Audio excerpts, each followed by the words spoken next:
warahmatullahi wabarakatuh. Hai teman-teman, apa kabar? Tetap semangat walaupun belajar dari rumah. Sebelum belajar, jangan lupa berdoa terlebih dahulu ya. Semoga ilmu yang dipelajari dapat bermanfaat bagi kita. Amin. Pada kesempatan kali ini, kita akan belajar tema 9, benda-benda di sekitar kita, subtema 1, benda tunggal dan campuran, dengan materi zat tunggal dan zat campuran. Tujuan pembelajaran kali ini, kita dapat menjelaskan pengertian materi, dapat menjelaskan pengertian zat tunggal, dapat menjelaskan pengertian zat campuran, dapat membedakan zat tunggal dan zat campuran, dapat membedakan campuran homogen dan campuran heterogen, dan dapat melaporkan hasil pengamatan tentang sifat-sifat zat campuran.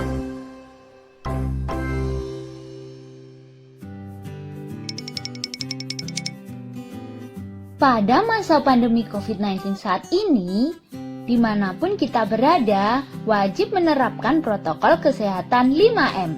Memakai masker, mencuci tangan dengan sabun minimal 20 detik, menjaga jarak, menjauhi kerumunan, dan mengurangi mobilitas.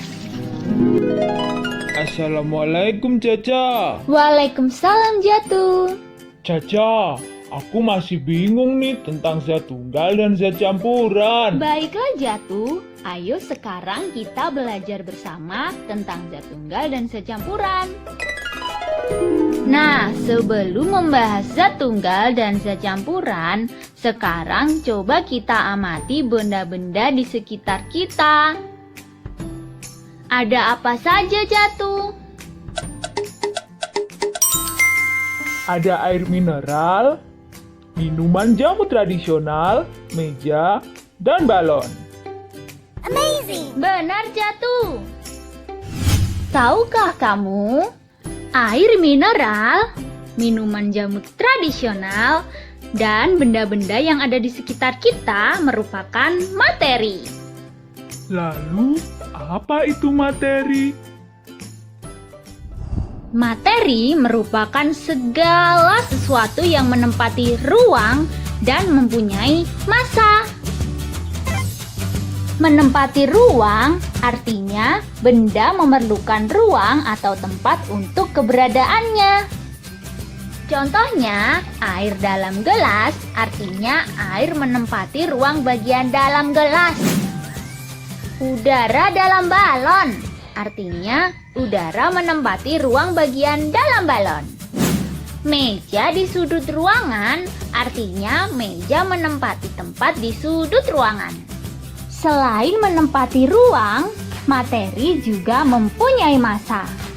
Artinya, benda bila ditimbang dengan neraca menunjukkan nilai massa tertentu. Contohnya, balon yang berisi udara, massanya akan lebih berat dibandingkan balon yang kempis. Hal ini menunjukkan bahwa udara memiliki massa. Begitu banyak benda-benda yang ada di sekitar kita. Benda-benda tersebut ada yang terbuat dari zat padat, zat cair, dan gas. Meja termasuk zat padat. Minuman jamu tradisional termasuk zat cair. Udara dalam balon termasuk zat gas. Benda padat, cair, dan gas bisa berupa zat tunggal ataupun zat campuran. Benda padat contohnya gula. Benda cair contohnya air. Dan gas contohnya gas LPG yang biasa digunakan untuk bahan bakar kompor gas. Zat padat, zat cair, dan gas dapat digabungkan menjadi zat baru yang disebut zat campuran.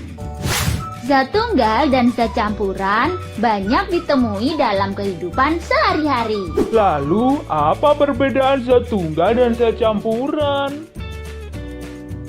Agar kamu lebih memahami tentang perbedaan zat tunggal dan zat campuran, cobalah minum jamu tradisional ini, Jatuh. Iya, Caca.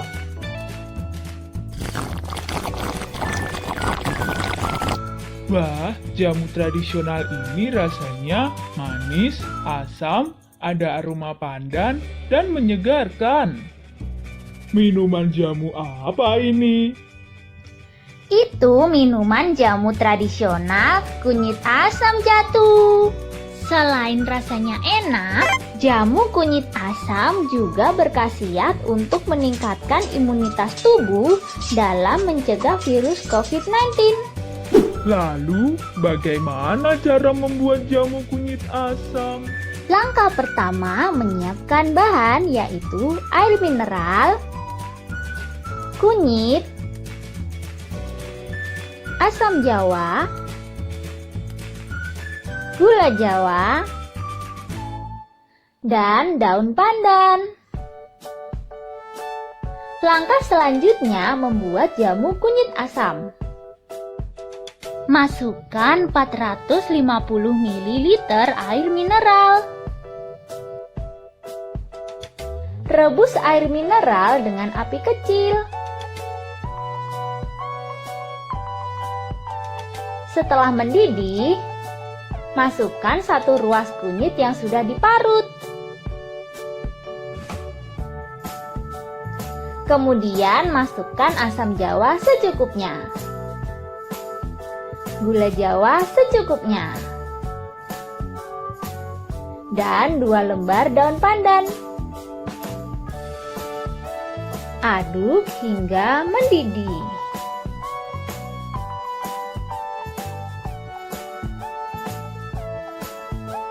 Setelah mendidih, matikan api dan diamkan jamu sebentar hingga suhu ruangan.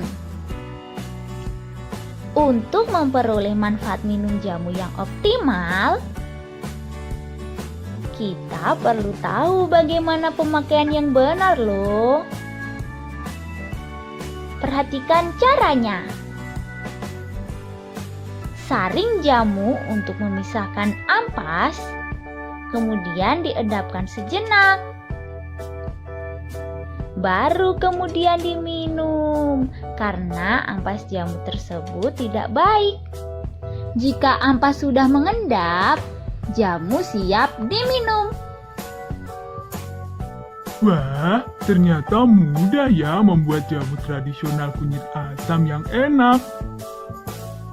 Nah, Jatuh, ternyata tanpa kita sadari, kita bisa membedakan zat tunggal dan zat campuran loh. Iya, tadi sebelum kita merebus semua bahan, air tidak berwarna dan tidak berbau. Maka, air termasuk zat tunggal. Lalu, setelah kita memasukkan kunyit, asam jawa, gula jawa, daun pandan, dan direbus, warna air yang semula tidak berwarna dan tidak beraroma menjadi berwarna kuning kecoklatan dan beraroma pandan. Maka minuman jamu kunyit asam termasuk zat campuran. Sehingga dapat disimpulkan bahwa zat tunggal adalah materi yang hanya tersusun oleh satu jenis zat saja. Zat tunggal juga dapat disebut zat murni. Contoh zat tunggal adalah air, gula, garam, kayu, dan masih banyak lagi. Sedangkan zat campuran merupakan gabungan dari 2 zat atau lebih yang sifat zat asalnya tidak hilang sama sekali atau tetap tampak. Contoh zat campuran diantaranya minuman jamu kunyit asam yang merupakan campuran dari air, kunyit, asam jawa, gula jawa, dan daun pandan. Caca, mengapa lidahku terasa asam ya? Apa karena terlalu banyak minum jamu kunyit asam? Oh, tidak apa-apa Jatuh. Bagaimana kalau kita membuat air gula saja?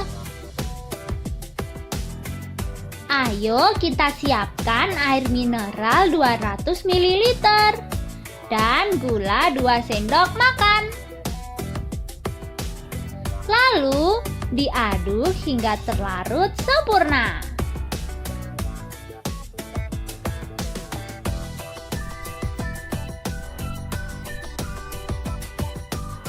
Sudah, ayo Jatuh kita minum bersama-sama. Air gula rasanya manis. Lihat Caca, jamu yang tersisa kok ada endapannya ya? Coba perhatikan ini.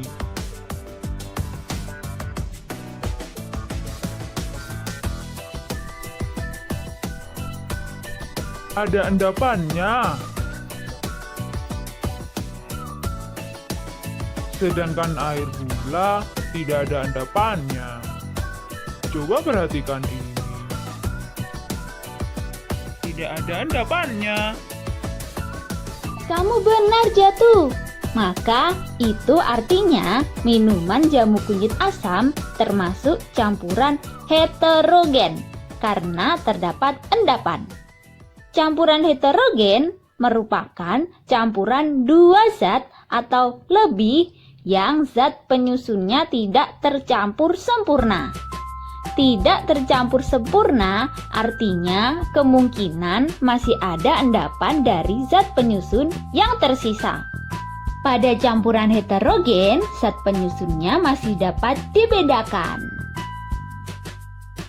Kalau begitu, air gula ini merupakan campuran homogen karena gula terlarut sempurna dan tidak ada endapan. Campuran homogen merupakan campuran yang zat penyusunnya tercampur sempurna. Pada campuran homogen, zat penyusunnya tidak dapat dibedakan lagi.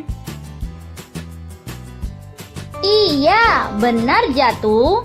Sekarang kamu sudah paham tentang zat tunggal dan zat campuran, baik itu campuran homogen dan campuran heterogen. Terima kasih Caca sudah membantuku belajar tentang zat tunggal dan zat campuran. Sama-sama Jatuh. Bagaimana teman-teman? Seru kan belajar bersama Caca dan Jatuh? Tadi kita telah belajar tentang materi. Berdasarkan komposisi penyusunnya, materi dibedakan menjadi zat tunggal dan zat campuran. Zat campuran dapat dibedakan lagi menjadi dua macam, yaitu campuran homogen dan campuran heterogen.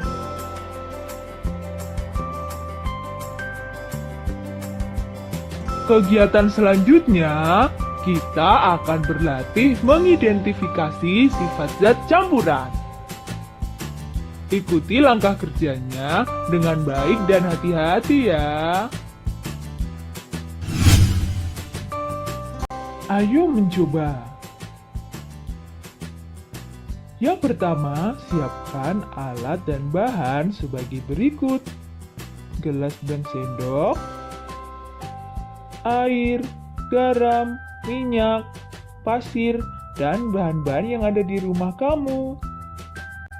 Yang kedua, lakukan percobaan membuat campuran sesuai tabel berikut. Lalu, catat hasil pengamatanmu pada buku catatan. Berilah tanda centang pada kolom yang sesuai dengan hasil pengamatanmu.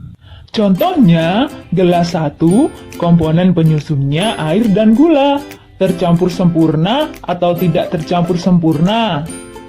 Benar sekali, tercampur sempurna. Tadi kita sudah melakukan percobaan membuat air gula dan hasilnya tercampur sempurna. Dari hasil percobaan yang telah kamu lakukan, jawablah pertanyaan berikut.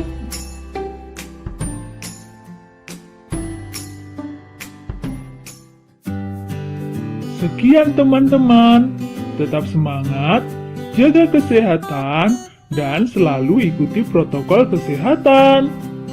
Terima kasih. Wassalamualaikum warahmatullahi wabarakatuh.